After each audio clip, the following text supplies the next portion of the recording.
নওগাঁর নিয়ামতপুরে রাতের আঁধারে এক নারকীয় হত্যাকাণ্ডের সাক্ষী হলো এলাকাবাসী। উপজেলার বাহাদুরপুর ইউনিয়নের বাহাদুরপুর গ্রামে একই পরিবারের 4 সদস্যকে অত্যন্ত নৃশংসভাবে গলা কেটে ও পিটিয়ে হত্যা করা হয়েছে। নিহতদের মধ্যে রয়েছে 2 অবুঝ শিশু, যাদের বয়স যথাক্রমে 9 ও 3।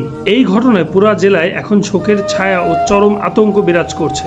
স্থানীয় ও পুলিশ সূত্রে জানা যায়, নিহতরা হলেন ওই গ্রামের বাসিন্দা হাবিবুর রহমান, যার বয়স 32 বছর, তার স্ত্রী পপি সুলতানা 25 বছর, তাদের বড় ছেলে এবং বাহাদুরপুর সরকারি প্রাথমিক বিদ্যালয়ের 5ম শ্রেণীর ছাত্র পারভেজ, যার বয়স 9 বছর, এবং সবার ছোট মেয়ে সাদিয়া আক্তার, যার বয়স 3 বছর।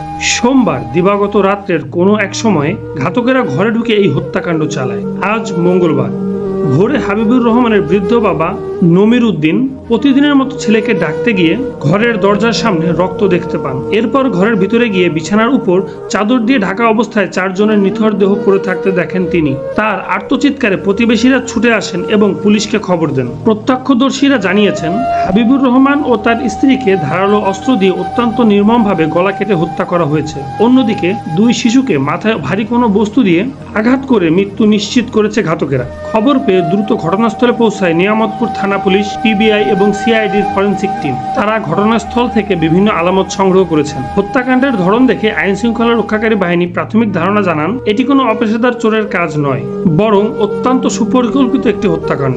জমি জমা সংক্রান্ত দীর্ঘদিনের কোনো বিরোধ কিংবা গভীর কোনো ব্যক্তিগত আক্রোশ থেকে এই ঘটনা ঘটে থাকতে পারে বলে মনে করছেন স্থানীয়রা। নিয়ামতপুর থানার ভারপ্রাপ্ত কর্মকর্তা জানিয়েছেন, মরদেহগুলো ময়নাতদন্তের জন্য নওগাঁ সদর হাসপাতাল মর্গে পাঠানো হয়েছে। অপরাধীদের দ্রুত শনাক্ত করতে পুলিশের একাধিক টিম মাঠে কাজ করছে।